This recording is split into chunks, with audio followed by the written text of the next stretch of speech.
Meus queridos, hoje a gente vai aprender de maneira didática e com cunho totalmente educacional como que você consegue calcular resultado recorrente de uma empresa. Você não ficar com medo sempre quando a empresa divulga algum resultado e você lá, um jovem mancebo investidor, vai ler os resultados e tal e aí começa a ficar preocupado por conta de um resultado específico trimestral de uma empresa. Então hoje a gente vai aprender como que a gente vai calcular o resultado recorrente de uma empresa. E já deixa o like nesse vídeo, que esse vídeo de hoje vai ser top demais. A gente vai falar de Sanepar. A gente vai usar aqui como exemplo didático, meramente didático, poderia ser qualquer empresa, tá? Mas de maneira meramente didática para unir o útil e o agradável. Vou pegar aqui Sanepar pra gente olhar o que tá acontecendo com essa bela empresa, né? A gente consegue perceber, se a gente colocar aqui no gráfico de um mês, subiu só 3%, mesmo durante essa alta expressiva da bolsa. E a gente consegue perceber que no dia 21 de outubro, a Sanepar teve uma queda, e se a gente pegar até um pouquinho antes aqui, a Sanepar teve uma queda aí de 5%, e de lá para cá ela apenas se recuperou, né? Então, teoricamente, parece que aconteceu alguma coisa aqui no dia 21. A gente vai procurar e investigar para ver se aconteceu alguma coisa. E muito fácil, quando você digita aí agenda de resultados no Google, você vai conseguir abrir uma agenda de quando é que as empresas soltam resultados trimestrais. E você consegue ver aqui que a Sanepar soltou o resultado dia 6/11. Então a gente vai dar uma olhadinha nesse relatório trimestral, tá? O intuito aqui é literalmente te ensinar para que você faça. Não é te dar recomendação de investimento, não é em nenhum momento te dar dica, até porque você sabe que o lema aqui do canal é que você consiga caminhar com suas próprias pernas, que você não fique dependente de dicas, beleza? Bora lá? Então, primeira coisa que a gente vai fazer, você vai digitar SAPRE, ou Sanepar, e vai digitar RI na frente. O que é esse negócio, esse danado RI? Relação com os investidores. E aí você entra aqui, ó, relação com os investidores. Aqui a gente já tem o resultado do terceiro trimestre, então eu já peço que você abra o release de resultado, a apresentação de resultados, e aqui em cima você vai ver aqui, ó, arquivamento CVM, clica aqui, ó, fato relevante, comunicado e avisos. Nos fatos relevantes, comunicados e avisos, a gente tem alguns fatos relevantes que a gente vai ver, e a gente vai ver alguns comunicados de mercado também, beleza? Primeiro, vamos ver o que aconteceu lá no dia 21 de outubro, que foi justamente naquela queda que aconteceu no gráfico bonitão lá que a gente viu. E essa queda aqui, ó, 5%, foi no dia 21 pro dia 22, né? No próprio dia 21 aqui caiu tudo isso. E aqui a gente tem um fato relevante sobre, olha só, a decisão do conselheiro presidente da AGEPAR fez a medida cautelar para suspensão dos efeitos da previsão de compartilhamento dos ganhos de recuperação de crédito fiscais. Nossa senhora, não entendi nada, meu Deus do céu. E realmente, isso aqui é um pouquinho complexo de entender, inclusive a gente precisa voltar um pouquinho na história, se você tá chegando aqui agora, justamente você conseguir entender o que tá acontecendo com a Sanepar e por que saiu esse fato relevante. Há um tempo atrás, isso já tem alguns meses aí, talvez já tenha batido até um ano, a Sanepar soltou um fato relevante falando que tinha ganhado judicialmente sobre impostos cobrados da federação sobre o estado de maneira indevida. E aí ela entrou contra a justiça, contra a federação, para poder ganhar uma indenização. Isso lá um tempo atrás. E aí ela ganhou essa indenização. Realmente, ó,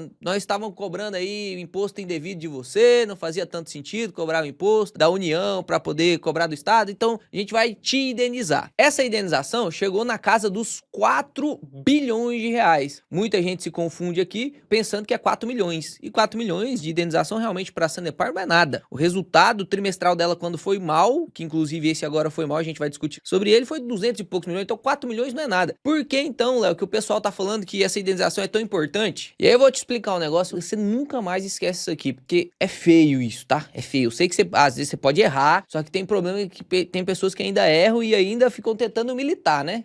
Como que se escreve 4 milhões? 4 milhões é assim, ó, 4 milhões. Esse milhões aqui significa o quê? Ele é a abreviação de alguma coisa, não é? Ele é a abreviação de zeros. 4 milhões, se eu escrever 4 milhões assim, é a mesma coisa de matematicamente falando, eu escrever 4 milhões assim, ó. Vê se você concorda comigo. 4 mil, 4 milhões, não é verdade? Então, 4 milhões é a mesma coisa de escrever assim. O que tá escrito aqui, ó? Lê junto comigo. O que tá escrito aqui? 4.048 mil milhões. Matematicamente falando, então, vou até usar a telinha preta, ó. 4.048 mil milhões. O que significa isso aqui? Matematicamente falando, isso aqui, como que eu tenho que escrever? Os milhões aqui, você já sabe, ó. Milhões são 6 zeros. 6 vezes o zero. 4.048. E agora eu vou escrever o milhões aqui na frente, ó. 0, 0, 0, 0, 0, 0. Isso aqui é 4 milhões, galera? Não é, ó. 4 bilhões e 48 milhões. Por isso que a indenização foi absurda, porque representava basicamente 30% do PL, que é o patrimônio líquido da empresa. Basicamente isso. Representava de valor de mercado da empresa, na época que eu gravei o vídeo para vocês, uns 35%. Isso sim é uma indenização importante. 4 milhões não é nada. 4 bilhões é. Então, quando você olha aqui, isso aqui não é 4 milhões, tá? Isso é 4 bilhões, beleza? Dito isso, eu gastei até mais tempo do que deveria só para te explicar isso. Inclusive, esse dinheiro dos 4 bilhões já caiu no caixa da Sanepar. Já caiu no caixa da Sanepar. Tanto que tem muita gente que falou que essa alta da Sanepar que aconteceu neste ano aí foi justamente devido a essa indenização. Tava custando lá seus R$5, subiu até 7 cacetadas, 7,55 por conta da indenização. Muita gente tava colocando o preço na cotação justamente por conta da indenização. Será que foi isso mesmo? E aí, o que poderia então fazer cair essa cotação? A gente começou a ter algumas discussões com a AGEPAR. O que é a tal da AGEPAR? A instituição regulamentadora das empresas de saneamento. Empresas de saneamento não podem fazer tudo do jeito que quer, não. Principalmente porque elas têm monopólios, então é através de concessões. Você não pode abrir uma empresa de saneamento, furar o asfalto aí da sua cidade, colocar os canos e falar, pô, agora eu tô oferecendo serviço de saneamento. Não, você tem que ter licença do estado para poder fazer, ou licença do município, para poder fazer esse tipo de serviço. E aí as empresas de saneamento, elas vão aos leilões e ganham essas concessões. Eu explico isso aqui de maneira absurda e realmente com uma profundidade muito grande dentro da mentoria. O que não dá para fazer aqui porque é uma live de 2, 3 horas. Só te explicando como funciona essa parte da regulamentação. Por que isso é bom, tem o seu lado bom e tem o seu lado ruim. Então a Sanepar, ela tem algumas limitações. Ela não pode subir o preço da tarifa dela do jeito que ela quer. Ela tem metas para poder oferecer serviço pra galera. Ah, eu não vou construir ali não, porque ali não dá lucro. Ali eu vou passar os canos, mas a galera é um pouco mais baixa renda, vai ficar inadimplente, não vou nem passar lá então, vou deixar lá sem saneamento básico. Não dá para fazer isso. Não dá para fazer isso. Então tem algumas limitações. Tem algumas vantagens também, mas tem algumas limitações. E aí a AGEPAR, que é quem regulamenta esse serviço de saneamento,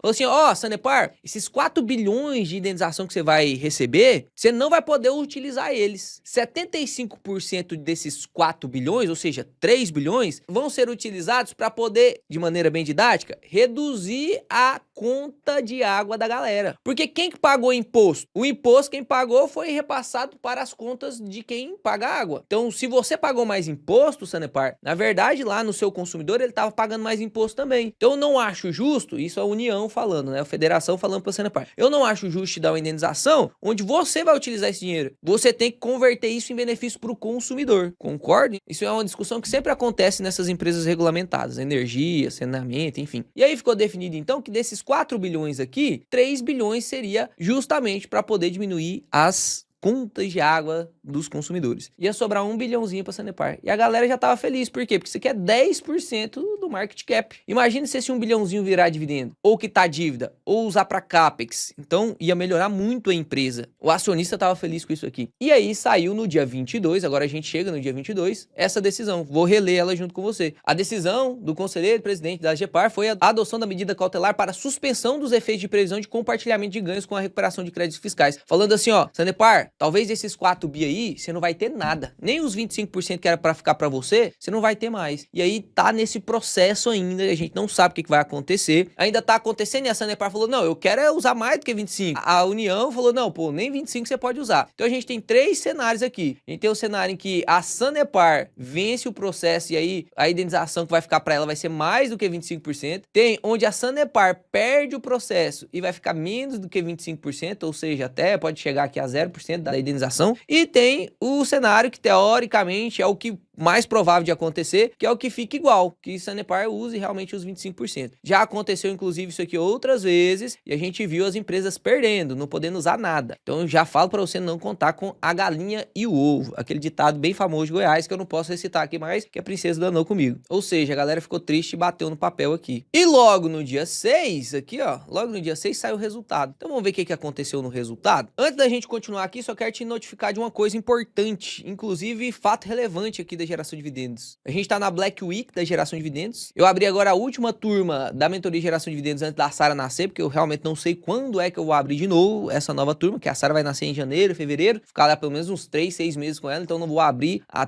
próxima turma provavelmente vai ser no final do ano que vem, ou próximo do final do ano que vem. Então se você já tinha interesse em entrar na mentoria e ainda não entrou, porque tava esperando uma condição especial para você entrar, chegou a hora agora. Porque se você não entrar agora, meu amigo, realmente você tá perdendo a melhor oferta. Eu preparei vários bônus nessa Black Friday, não baixei preço, porque a mentoria já é barata demais, eu não baixei preço, mas preparei alguns bônus especiais para você. Pelo preço que você tá pagando para entrar na mentoria hoje, você não vai conseguir encontrar nenhum lugar no mercado, não vai conseguir, isso falo com clareza e consciência limpa, todo o conteúdo que é entregue dentro da mentoria, pelo que tá custando para você entrar. Não vacila, porque a gente fez uma Black Friday invertida. Como assim? Todo mundo tá baixando o preço? Eu tenho tanta certeza que a mentoria é tão barata que na sexta-feira agora, no dia 14, sexta-feira, deixa eu ver se sexta-feira é dia 14 mesmo. Na sexta-feira, dia 14, que é a Black Friday, todo mundo vai baixar preço, eu vou subir o preço da mentoria. Então, a última chance que você tem de entrar na mentoria hoje com o preço da turma antiga, depois eu vou subir, beleza? Tá aqui o QR Code, se você quiser entrar, entra na página, vê tudo que tem, não vou nem te explicar aqui, porque tem muita coisa ainda pra gente falar do Sanepar. Outra coisa importante também que aconteceu com o Sanepar, é um comunicado, né, não chega nem a ser um fato relevante, mas é interessante você saber que a BlackRock, que é uma das maiores gestoras de patrimônio do planeta, comprou o Sanepar, e hoje ela tá aí com 5,2% das preferenciais da companhia, ou seja, BlackRock tava lá comprando SAPRE 4, no dia 17 de outubro, mais ou menos esse preço aqui, ó, R$7, 7 e pouco. E além desse comunicado, teve um outro que eu achei bem interessante. Olha só, a Sanepar, ela tá realizando em conjunto estudos e tratativas com essa Acciona Água aqui, para poder eventual participação via consórcio de concorrências públicas de saneamento no Brasil, desde que seja verificado conveniência e oportunidade. O que significa dizer isso aqui? Ela fez um acordo com essa outra empresa e que ela pode, se for conveniente, se for realmente vantajoso, concorrer com concessões fora do Paraná. Ou seja, será que a Sanepar Zona vai deixar de ser Sanepar igual a Transmissão Paulista deixou de ser paulista e agora é Isaê? Sei lá, vamos ver, será? Se for vantajoso para a empresa, vai ser legal demais para nós que somos acionistas também. Então agora entrando no relatório, inclusive depois vou discutir com vocês sobre a SAPRE 11, que mudou a taxação, né, como que funciona a isenção. Agora eu vou te mostrar uma coisa bem legal dentro do estatuto da empresa, mas vou deixar isso para o final para a gente falar sobre os resultados agora. Se a gente pega os destaques do terceiro trimestre aqui de Sanepar, a gente tem uma margem EBITDA que caiu, a gente tem que entender o porquê que essa margem EBITDA caiu, a gente tem um lucro líquido que despencou 34%. O que será que aconteceu? Pô, o Léo falou que cotação segue lucro. Por que que no dia 6 saiu o resultado, o lucro caiu 36% e mesmo assim a ação subiu 1%? O que aconteceu, Léo? Por quê? Normalmente a cotação segue lucro, não é, Léo? É, normalmente a cotação segue lucro. Se o lucro tá subindo, a cotação vai subir. Se o lucro tá caindo, a cotação vai cair. O que será que aconteceu? Vamos entender. A dívida líquida sobre a EBITDA da empresa despencou para 0,5 vezes, estava em 1,7, então caiu pra caramba. Fizemos muito mais investimentos, 52% a mais de investimento, e a receita líquida cresceu 4,6%. Aqui a gente tem a DRE e ó, a gente consegue ver que no terceiro trimestre de 2025 aumentou a receita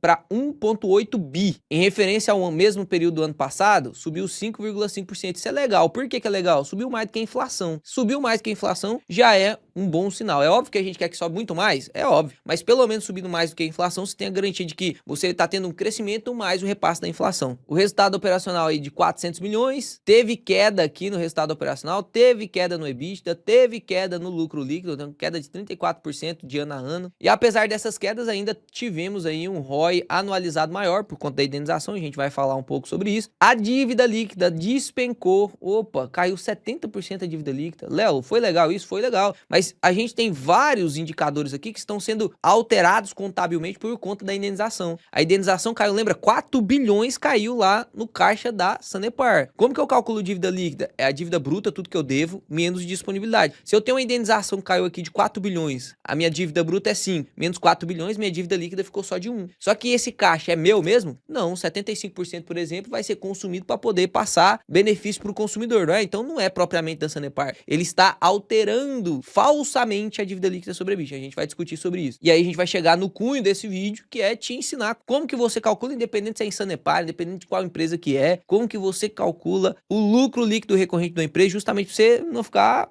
bagunçado economicamente, contabilmente falando, quando você olha esses números assim. As ligações de água subiu em 1,3%, as ligações de esgoto subiu 2,9%, inclusive o foco dela vai ser ligação de esgoto. Por quê, Léo? Porque eles têm que bater um marco de saneamento. E o marco de saneamento demora para ser batido. Por quê? essas construções, esses projetos, eles não são para serem entregues em um ano. Normalmente esses projetos demoram 3, 4, 5, talvez 7 anos, depende do tamanho do projeto, principalmente se for ligação de água e esgoto. Nesse momento aqui, ó, desde o marco de saneamento, a empresa está investindo pra caramba e você consegue inclusive perceber que ela já bateu, isso aqui é o atendimento em água, tá? O marco de saneamento prevê que ela bata ali 99% de acesso e atendimento e ela já bateu 100%, então tá tudo certo. Só que quando a gente fala da parte de esgoto, pô, ela tá lá nos 81 e tem que bater 90%, ou seja, tá meio longe ainda. Isso aqui vai demorar um pouquinho ser batido, né? E demora realmente. Ela começa a fazer capex e ainda não tem resultado. Depois ela entregar a obra e aí a obra vai atender um monte de cliente, vai aumentar muito isso aqui. Então é um momento de paciência, né? E a gente já pode esperar aí crescimentos de ligações de esgotos maiores do que os crescimentos de ligação de água, tá? É porque os clientes de água já estão batidos aí no marco do saneamento, então não vai ser o foco dela agora. Apesar também de não deixar de ligar, né? Ó, 44 mil. Quando a gente chega aqui nas despesas, a gente começa a entender o que aconteceu para diminuir esse resultado da empresa. Olha só, a gente tem aqui custo e despesas, tá? Receitas operacionais e tal. Então a gente vai entender o que aconteceu de diferente do terceiro trimestre de 2024 para o terceiro trimestre de 2025. Básico, tá? Didaticamente você vai conseguir olhar aqui, ó. Olha só, o gasto com o pessoal em 2025 foi praticamente o mesmo gasto com o pessoal de 2024, tá vendo? 400 e 400 milhões, tranquilo. Material, praticamente a mesma coisa. Tem um pouquinho mais de gasto, mas é normal, né? Tá em período de investimento. Energia elétrica, eles até aumentaram a eficiência aqui. Parte de serviço de operação de esgoto subiu também um pouquinho, né? 166%, inclusive depois a gente vai ler o porquê que subiu. Serviço de terceiros, ó, também subiu 50 milhões. Então aqui subiu 20 milhões e aqui subiu 50 milhões. Vamos ver se teve mais alguma diferença? Ó, depreciação, amortização, ok. Tivemos outras diferenças aqui, ó. Provisão para contingência. O que é essa provisão para contingência? Multas trabalhistas, um monte de coisa que empresa tem. Você que é empresário, se você tem mais de 10, 20 funcionários, provavelmente você já faz provisão para contingência. E aí o que significa isso? Lá no ano passado, ele teve ressarcimento de contingência. E neste ano, não. Então dá uma diferença realmente. Nesse ano ele teve que guardar dinheiro. E no ano passado, o dinheiro que estava guardado, ele recuperou esse dinheiro, né? Como se fosse, entre aspas, PDD, que eu já te ensinei, ou a PCLD dos bancos. Então aqui a gente também teve uma diferença de 27 milhões. Eu tô anotando aqui as diferenças que tivemos, tá? Outra coisa que tivemos aqui, ó. Tá vendo aqui, ó? Provisão passivo regulatório com honorários advocatícios. Isso aqui é não recorrente. Você não vai pagar advogado todo mês por conta de algum problema, alguma provisão de passivo regulatório. Então perceba, no trimestre do ano passado não tivemos, tá vendo? Não tivemos. Aqui tivemos. Inclusive você consegue ver aqui, ó, receita de precatório. Se a gente pega os 9 primeiros meses de 2025, você consegue ver que tivemos aí 2 bi. E olha o tanto de provisão aqui para passivo regulatório, que é o quanto dessa indenização que vai ter que ficar guardada. E entra com passivo regulatório, isso atrapalha contabilmente o resultado. Então aqui a gente teve, neste trimestre, mais 146 milhões aqui de problema. Então olha o tanto de não recorrente que a gente teve aqui. Teve despesa a mais, isso aqui foi não necessariamente é um não recorrente, foi custo com o pessoal mesmo que teve a mais. Pode ser um momento agora, ou pode ser que, e isso a gente tem que observar nos próximos relatórios, pode ser que vai continuar aumentando, e aí se continuar aumentando significa que a empresa está perdendo a mão com gasto mesmo, despesa e material, enfim, com o pessoal, mas pode ser algo só desse trimestre. Então isso é a coisa que a gente tem que avaliar. Só que isso aqui e isso aqui com certeza é não recorrente. Então se a gente soma aqui basicamente os não recorrentes, dá 70 milhões, 100 milhões, ó, dá 250 milhões basicamente de não recorrente,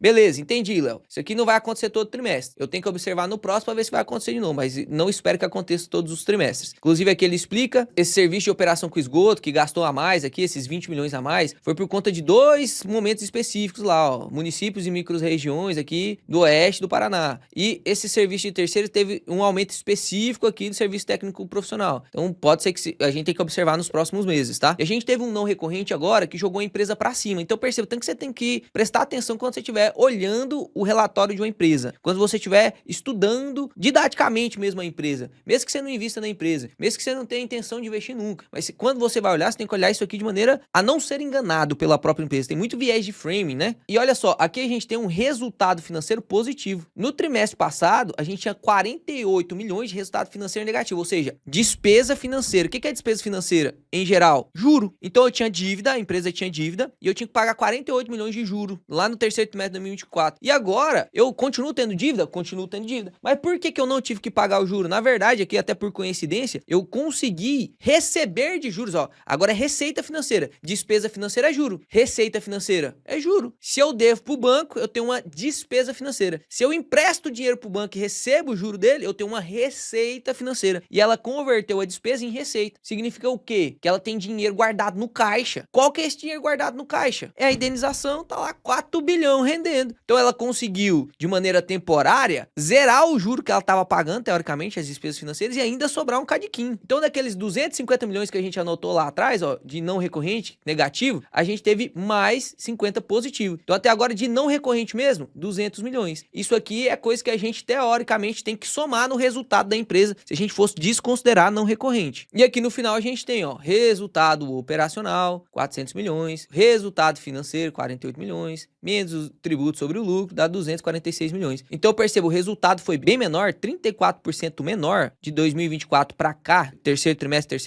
porque no terceiro trimestre do ano anterior foi 347 e agora foi 246, mas perceba, esse 246 é um resultado recorrente? É um resultado recorrente? Lembra o que lá no terceiro trimestre de 2024 teve alguma coisa não recorrente? A gente olhou lá em cima, né? Teve alguma coisa não recorrente aqui no terceiro trimestre de 2024? Não teve nada não recorrente, foi tudo dentro dos parâmetros normais da empresa. Talvez essa contingência aqui, ó, tenha sido um pouquinho a mais, ou seja, esse resultado aqui talvez tenha sido até um pouquinho mais inflado. Esses 377, talvez o recorrente mesmo lá no terceiro trimestre de 2024 fosse 350, 340, um pouquinho menos, quando das provisões que foram muito recuperadas. Mas perceba que esse resultado de 246 foi muito afetado negativamente por conta de não recorrentes. O correto, fazendo uma projeção, uma provisão assim bem básica, bem didática, seria aí uns 400 milhões a 450 milhões de resultado recorrente possível na Sanepar. Possível, tá? Por isso que você não viu a empresa caindo. Porque se todo mundo achasse realmente que agora o resultado da Sanepar é 246, pô, imagina, ela ia lucrar 1 bilhão por ano. Se isso aqui fosse o resultado recorrente dela, 1 bilhão por ano. Comparando, teoricamente, o preço de mercado dela hoje, vamos entrar aqui no Investidor 10, só para você entender e agora você aprender a calcular o ROI de uma empresa de maneira recorrente, né? Porque o que importa numa empresa não é o ROI, o Warren Buffett não gosta tanto do ROI, eu também gosto bastante do ROI. Então o que a gente faz? A gente olha lá, patrimônio líquido da empresa, ó, patrimônio líquido da empresa, 12 bilhões, certo? Se a gente fosse considerar, teoricamente, esse resultado aqui como recorrente, e todo trimestre ele fosse acontecer nesse, mais ou menos nisso aí, daria 1 bilhão de resultado recorrente. Dividido pelos 12 bilhões de patrimônio líquido, quanto que daria de ROI? Olha lá, 8,33. Então a análise simplista colocaria a Sanepar como um ROI de 8,33. É verdadeiro? Não. Tem muita coisa para poder ajustar aqui. Primeiro, o que eu tenho que ajustar aqui? Primeira coisa que eu tenho que ajustar é que esses 12 bilhões, olha que conhecimento que eu tô te passando aqui. Já curte esse vídeo aqui, deixa o like no canal, porque agora vai ter um monte de vídeo top, tem um monte de empresa soltando resultados. Se você quiser aprender de verdade, é só se clicar para seguir aí. E se você quiser aprofundar nos seus conhecimentos, você aprender a fazer esse tipo de leitura de resultado, entender de verdade, como que teoricamente você tem que olhar balanço, porque aqui eu não tô olhando balanço, não tô olhando fluxo de caixa, não tô olhando DRE direitinho com você, né? Não tô olhando nenhum tipo de anexo. Dentro da mentoria, a gente estuda muito melhor isso. Por exemplo, a gente tem uma live de 2, 3 horas só para falar sobre saneamento. A gente tem uma live de 2, 3 horas só para falar de empresa de energia de distribuição. Não vacila não, tá? Não vou nem te chamar de novo. Qual que é um ajuste que a gente tem que fazer? Pô, desses 12 bilhões de patrimônio líquido, o que tá lá dentro? Se você é esperto, você sabe o que tá lá dentro. A indenização. E a indenização vai ficar pra Sanepar? É dela mesmo? Não é, o patrimônio líquido não é ela mesmo. Ou seja, eu tenho que tirar a indenização daqui, pelo menos 3 bi. Porque, por enquanto, a gente sabe que 75% a Agepar já decretou para os consumidores. Então, dos 4 bi, pelo menos 3 bi já não é da Sanepar. Então, teoricamente, o patrimônio líquido é 9. Se a Agepar decretar que vai ser tudo do consumidor, vai ser 8 bi só. Porque aí tudo vai pro consumidor, certo? E esse caixa vai ficar temporário dentro da empresa. Então, o primeiro ajuste que a gente tem que fazer é, pô, não é mais 12 bi. Eu vou tirar 3 bi, vai ser 9 bi de patrimônio líquido. E agora, 9 bi de patrimônio líquido, ajustando o lucro, porque, ó, eu ajustei isso aqui, né? Eu tirei a receita. Inclusive, vou adicionar aqui também a despesa, como se ela estivesse continuando com a mesma despesa. Não tem caixa para pagar. Então, eu vou tirar desses 246, ao invés de somar 200, eu vou somar só 150. Pra gente fazer um recorrente bem conservador. Então, ficaria lá, ó, 246, vou abreviar para 250, igual a gente fez na última, aproximar, né? Mais 150, daria 400 milhões de resultado recorrente. Isso de maneira conservadora. Vezes 4, dá 1,6 bi. Opa, então o ROI é o quê? É o lucro que deveria ser o recorrente quando você vai fazer suas projeções, dividido pelo patrimônio líquido, que seria 9 bi. Opa, então o ROI mesmo é 17,77. Qual que é a média do mercado? 12. Lá nos Estados Unidos, mais ou menos 11, 12 também. Ou seja, será que a Sanepar tem um ROI ruim? Será que a Sanepar já subiu tudo que deveria subir?